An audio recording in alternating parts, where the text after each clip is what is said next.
ನಮಸ್ಕಾರ ವೀಕ್ಷಕರೇ, ಶುಭೋದಯ. ತಮ್ಮೆಲ್ಲರಿಗೂ ಕೆಪಿ ನಂಜುಂಡಿರವರ ಲಕ್ಷ್ಮಿ ಗೋಲ್ಡ್ಸ್ ಪ್ಯಾಲೇಸ್ ಅರ್ಪಿಸುವ ಬೃಹತ್ ಬ್ರಹ್ಮಾಂಡ ಕಾರ್ಯಕ್ರಮಕ್ಕೆ ಪ್ರೀತಿಯ ಅತ್ಯಾತ್ಮೀಯ ಸ್ವಾಗತ, ಸುಸ್ವಾಗತ. ದೇವರಲ್ಲಿ ವಿಶ್ವಾಸ ಮತ್ತು ಶರಣಾಗತಿಯನ್ನ ಹೊಂದಿದ್ರೆ ಕರ್ಮವನ್ನ ಕಳೆದು ಶಕ್ತಿ ಮತ್ತು ಭಕ್ತಿಯನ್ನ ನೀಡ್ತಾನಂತೆ.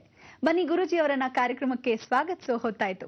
ಶ್ರೀಯುತರ ಶ್ರೀ ಸಂಪೂರ್ಣ ಸನಾತನ ಧರ್ಮ ಸಂರಕ್ಷಣಾ ಸಮಿತಿಯ ಸಂಸ್ಥಾಪಕರು ಹಾಗೂ ಶ್ರೀ ಸಂಪೂರ್ಣ ವರಮಹಾಲಕ್ಷ್ಮಿ ಮಹಾಸಂಸ್ಥಾನದ ವ್ಯವಸ್ಥಾಪಕ ನಿರ್ದೇಶಕರು, ನಮ್ಮೆಲ್ಲರ ಪ್ರೀತಿಯ ಗುರುಗಳು ಶ್ರೀ ನರೇಂದ್ರ ಬಾಬು ಶರ್ಮಾ ಗುರುಜಿಯವರು.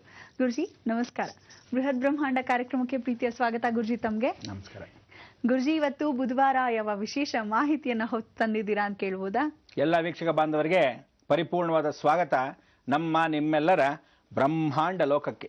ಇವತ್ತು ಶುಕ್ಲಾಂಬರಧರಂ ವಿಷ್ಣುಂ ಶಶಿವರ್ಣಂ ಚತುರ್ಭುಜಂ ಪ್ರಸನ್ನವದನಂ ಧ್ಯಾಯೇತ್ ಸರ್ವವಿಘ್ನೋಪಶಾಂತಯೇ. ಈ ಶಾಂತಮೂರ್ತಿಯಾಗಿರ್ತಕ್ಕಂಥ ಮಹಾವಿಷ್ಣುವ ಸ್ಮರಣೆ. ಬುಧವಾರ ಬುದ್ಧಿಪ್ರಿಯನಾಗಿರ್ತಕ್ಕಂಥ ವಂದನೆ ಯಾರು ಅಂದರೆ ಬುಧನು ಬುದ್ಧಿಯಾಗಿ ಬುದ್ಧಿತ್ವವನ್ನು ಕೊಡತಕ್ಕಂಥವನು ಸಾಕ್ಷಾತ್ ಮಹಾವಿಷ್ಣು. ಏಕಸ್ವರೂಪದಲ್ಲಿರ್ತಕ್ಕಂಥ ಪೌರ್ಣಮಿ ಬುಧವಾರವೇ ಬಿದ್ದರೆ ಭಾಳ ವಿಶೇಷ ಅಂತ ಎಷ್ಟೋ ಸಲ ಹೇಳಿದ್ದೀನಿ. ನಿಮ್ಮನ್ನೆಲ್ಲ ಅಹೋಬಲಕ್ಕೆ ಕಳಿಸಿ ಇವತ್ತಿಗೆ ಪರಿಪೂರ್ಣ ಅನುಗ್ರಹವನ್ನು ಕೊಟ್ಟು ಆ ಭಗವಂತ ಕೃಪಾ ಕಟಾಕ್ಷಕ್ಕೆ ನಿನ್ನೆ ನರಸಿಂಹ ಜಯಂತಿಯನ್ನು ಮುಗಿಸಿದ್ವಿ. ವರ್ಷವೆಲ್ಲ ಆಯಿತು. ಈ ವರ್ಷ ಕಳೆದಿದೆ ಅನ್ನೋದೇ ನಿಮ್ಗೆ ಗೊತ್ತಾಗಿಲ್ಲ ನೋಡಿ. ಅದಕ್ಕೆ ದೈವಾನುಗ್ರಹ ಭಕ್ತಪ್ರಿಯರೇ, ಆ ದೈವ ಅನುಗ್ರಹ ನಿಮ್ಮಲ್ಲಿರೋವರೆಗೂ ದೈವಾನುಗ್ರಹ ಭಕ್ತಪ್ರಿಯರಾಗಿರ್ತೀರ. ಇಲ್ಲದೇ ಇದ್ರೆ ದಾರಿದ್ರ್ಯವನ್ನು ಹೊಂದಿರತಕ್ಕಂಥವ್ರು ಯಾವತ್ತಿದ್ರೂ ನಾಯಿ ಬಾಲ ಡೊಂಕಿದ್ದ ಹಾಗೆ ಜೀವನದಲ್ಲಿ ಹಳ್ಳದಲ್ಲೇ ಬಿದ್ದಿರ್ತೀರ.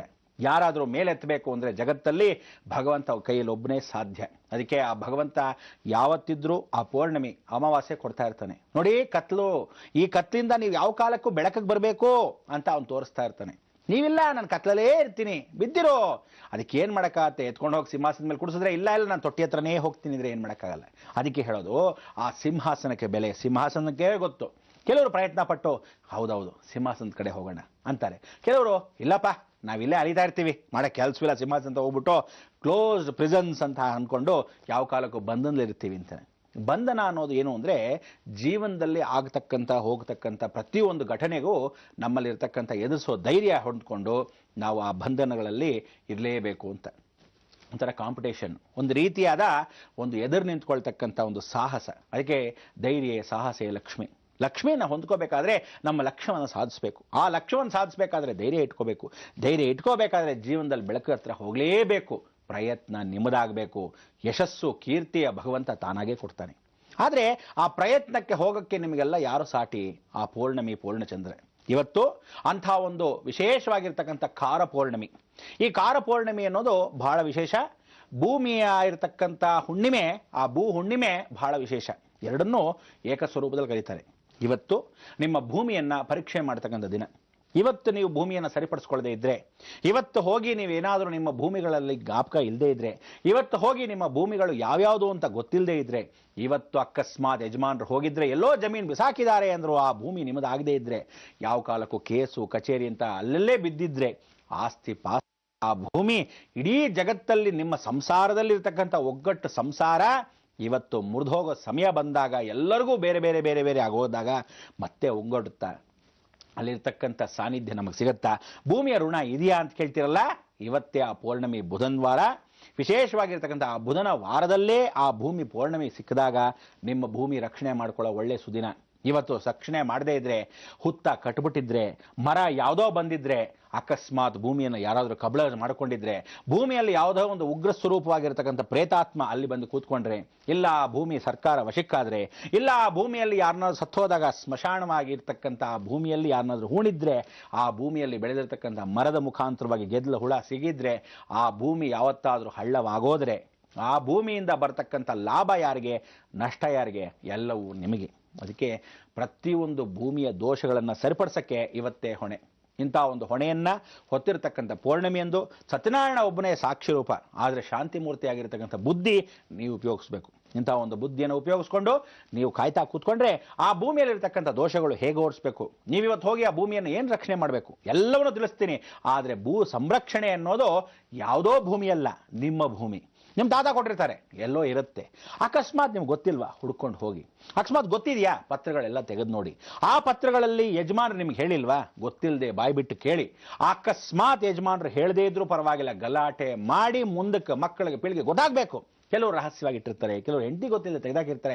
ಇನ್ವೆಸ್ಟ್ಮೆಂಟ್ ಒಳ್ಳೆಯದು, ಆದರೆ ಈ ಭೂಮಿಯನ್ನು ಶುದ್ಧಿಪಡಿಸ್ಕೊಳ್ಳೋ ದಿನ ಇವತ್ತು ಶುದ್ಧಿಪಡಿಸ್ಕೊಳ್ಳದೇ ಇದ್ರೆ 4 ಮೂಲೆಗಳು ಏನು ಭೂಮಿಗಿದೆ ಆ ಮುಖಾಂತರವಾಗಿ ತ್ರಿಕೋಣ ಆಗೋಗಿದೆಯಾ, ಚೌಕಾಕಾರ ಇಲ್ವಾ, ಅಥವಾ ಯಾವುದಾದ್ರೂ ಲಂಗಣಂ ಪರಮೌಷಧಂ ಅಂತ ಹೇಳಿದಾಗೆ ಇವತ್ತು ಉಪವಾಸ ಇದ್ದು ಆ ಭೂಮಿಯನ್ನು ಪರಿಪೂರ್ಣವಾಗಿ ಒಳ್ಳೆ ನಾಯಿ ಬಾಲ ಇದ್ದಾಗೋ ಅಥವಾ ಆಂಜನೇಯ ಕಪಿಶ್ರೇಷ್ಠವಾಗಿರ್ತಕ್ಕಂಥ ಬಾಲ ಇದ್ದಾಗೋ ಉದ್ದಕ್ಕೆ ರೇಲೆ ಬೋಗಿ ಇದ್ದಂಗಿದ್ರೆ ಭೂಮಿ ಯಾವ ಕಡೆಯಿಂದ ಯಾವ ದಿಕ್ಕಿಗಿದ್ರೆ ಆ ಭೂಮಿಯಲ್ಲಿರ್ತಕ್ಕಂಥ ದೋಷಗಳು ಯಾರಿಗೆ ಯಾವಾಗ ಹೇಗೆ ಬರುತ್ತೆ, ಇದನ್ನು ಇವತ್ತೇ ಶುದ್ಧಿಪಡಿಸ್ಕೋಬೇಕು. ಇವತ್ತಿಂದ ಕರೆಕ್ಟಾಗಿ ನೆಕ್ಸ್ಟ್ ಅಮಾವಾಸ್ಯೆ ಒಳಗೆ ಅದನ್ನೆಲ್ಲ ಸರಿಪಡಿಸ್ಕೋಬೇಕು. ಮಾಡ್ಕೊತೀರಾ ಅಂತ ಗೊತ್ತು, ಆದರೆ ಮಾಡ್ಕೊಳ್ಳೋಕ್ಕೆ ಏನೇನು ಮಾಡಬೇಕು ಮುಂದಾಲೋಚನೆ ಮಾಡಬೇಕು. ಈ ಮುಂದಾಲೋಚನೆ ಮಾಡಬೇಕಾದ್ರೆ ಫಸ್ಟ್ ನೀವೇನು ಮಾಡಬೇಕು, ಪ್ರತಿಯೊಂದು ಭೂಮಿಯಲ್ಲೂ ನೀವು ಹಾಗೆ ಬಿಟ್ಟರೆ ಹುತ್ತ ಬೆಳೆಯೋದು ಗ್ಯಾರಂಟಿ.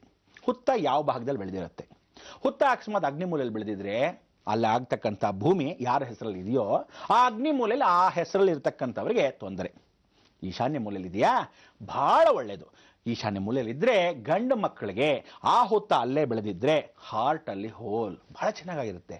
ಅದೇ ರೀತಿ ನೈಋತ್ಯ ಭಾಗದಲ್ಲಿದ್ದರೆ ಹುತ್ತದಲ್ಲಿ ಹಾವು ಓಡಾಡ್ತಾ ಇದ್ರೆ ನರದೌರ್ಬಲ್ಯ, ಯಾವತ್ತಿದ್ರೂ ಸ್ಟ್ರೋಕ್ ಹೊಡೆಯೋದು ಗ್ಯಾರಂಟಿ. ಕರೆಕ್ಟಾಗಿ ಆ ಭೂಮಿಯಲ್ಲಿ ಹುತ್ತ ಬೆಳೆದು ಕರೆಕ್ಟಾಗಿ 11 ತಿಂಗಳಿಗೆ ಈ ಸ್ಟ್ರೋಕ್ ಹೊಡೆಯುತ್ತೆ. ನಿಮಗೆ ಗೊತ್ತಿರಲ್ಲ, ಹುತ್ತ ಹೊಸದಾಗಿ ಬರ್ತಾ ಇರುತ್ತೆ. ಈ ಸ್ಟ್ರೋಕ್ ಯಾಕೆ ಹೊಡಿತು, ಎಂಟ್ರಿ ನಿಮ್ಮ ಲೈಫಲ್ಲಿ ಒಳಭಾಗದಲ್ಲಿ ಸರ್ಪ ಮತ್ತು ಶನಿ.